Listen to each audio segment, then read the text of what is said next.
velkommen til Elektroniktest. Synology Value-serie er det, vi skal kigge på i dag. Det er en DS416.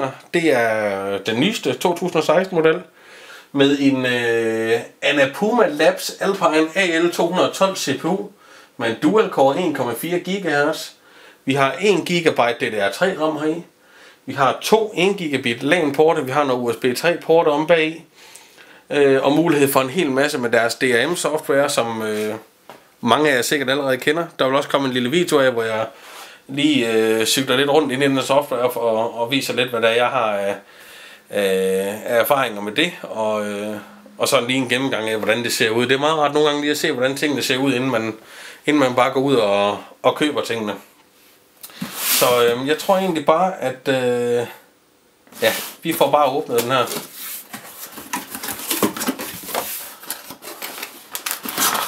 En forfærdelig masse pap. Vi starter så med en strømledning og en kasse med alt tilbehør. Vi har en welcome seddel, har en strømadapter, strømforsyning, 2 Ethernet kabler, Cat 5e som sædvanligt, og alle skruerne hertil til harddisk og så videre. Jeg troede egentlig faktisk, at det er værktøjsløs montering af harddiske der her. Det kan også godt være, at der bare er mulighed for begge dele. Det får vi at se lige om et øjeblik. Den er godt pakket ind i hvert fald. Sådan der. Her har vi så dyret.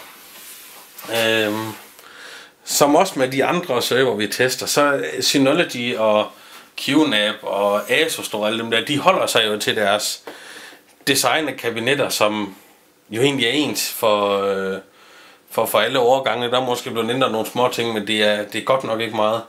Og jeg synes egentlig også, at de alle sammen gør det rigtig godt, og det her det er også en rigtig flot server.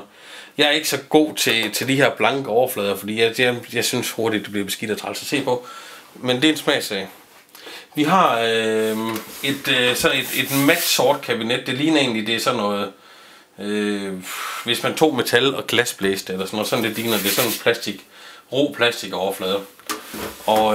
Og så har vi sådan en blank overflade, som jeg lige viste før. Så har vi en række dioder herovre, hvor vi har den første, det er status. Så har vi disk 1 til 4. Vi har en USB 3 port, og vi har en tænd-sluk knap hernede. Hele fronten her kan vi lige så godt tage. Den piller man af. Den sidder bare med sådan nogle gummi holdere herude. Og så har vi harddiskene her. Og de er faktisk ret nemme. Og det er også de her værktøjsløse holdere, som jeg synes er genialt lavet. Man piller simpelthen bare den her ramme af i hver side. Lægger harddisken ned i. Så er der nogle gummibøsninger her. Så klikker man listen på igen. Sådan der. Og sådan der. Og så er man kørende. De skruer der fuldt med, det er garanteret til, hvis man skal montere de her 2,5 tommer harddisker. Og det er også rigtig fint, at der er mulighed for det. Jeg synes, den her værktøjsløse montering, det er en perfekt måde at løse det her på. Og så bliver det egentlig bare skubbet ind her, og så er man kørende. Der er også plads til 4 harddiske. Heromme på siden, der har vi Synology-logoet, som det er på stort set alle deres disk units her. Og det bruger den til at trække luft ind igennem. Det gør den så også i fronten på den her ind igennem harddiskene. Heroppe i toppen og i bunden af det her, og i siden kan jeg også se, at der kommer noget ind.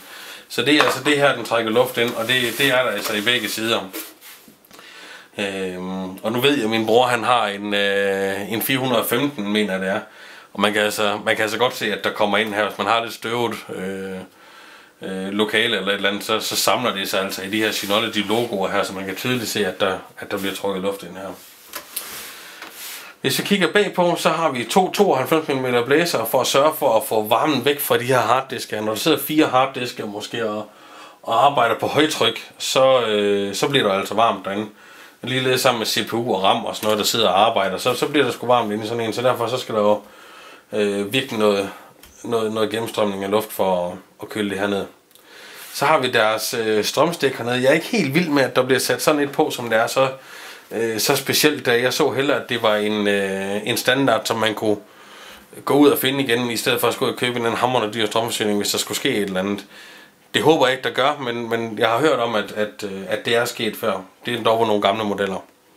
Så har vi USB 3.0 porte, 2 stykker sammen bag, Kensington lås, og så har vi de her 2 Ethernet porte, som kan truckes.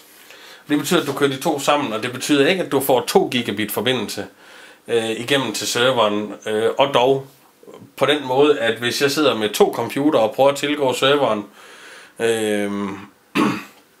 fra begge computere, så har jeg en gigabit linje til hver computer. Det er ikke sådan, at hvis jeg sidder med 1 computer, så har jeg 2 gigabit. Det er ikke sådan, det fungerer. Det er sådan, at man kan sidde med 2 computere og have fuld hastighed på begge computerne. Og det vil jo så blive delt op. Hvis man har 4 computere, så er det jo delt op i 4 med de 2 porte her, ikke?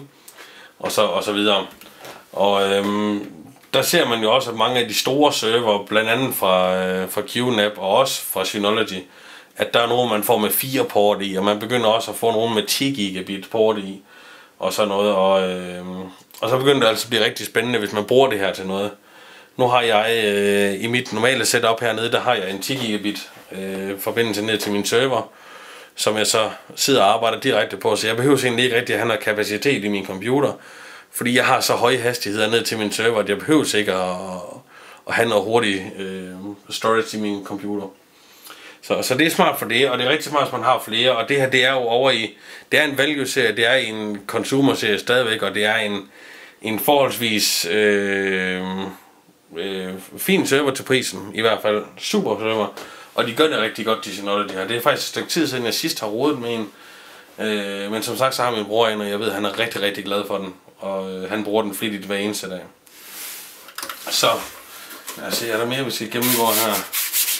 Der er bunden hernede, I kan se, den er allerede blevet støvet. Det var da fantastisk. Bunden hernede, der kan man også se, der kan den også trække luft ind, og herude i siden kan den også. Der er 4 store, gode, meget bløde gummifødder. Det er faktisk rigtig lækkert. Og harddisk-skruerne her, det var dem, jeg viste lige før, de er nemmere at tage ud og sætte i igen. Så jeg tror egentlig, det var det. Og jeg siger tak, fordi I kigger med. Jeg håber, I kan bruge de her videoer til noget. Og jeg håber, I sætter pris på, at I kommer til lige at se varen, inden at man går ud og køber den. Så tak fordi I kiggede med, og husk at subscribe. Hej hej!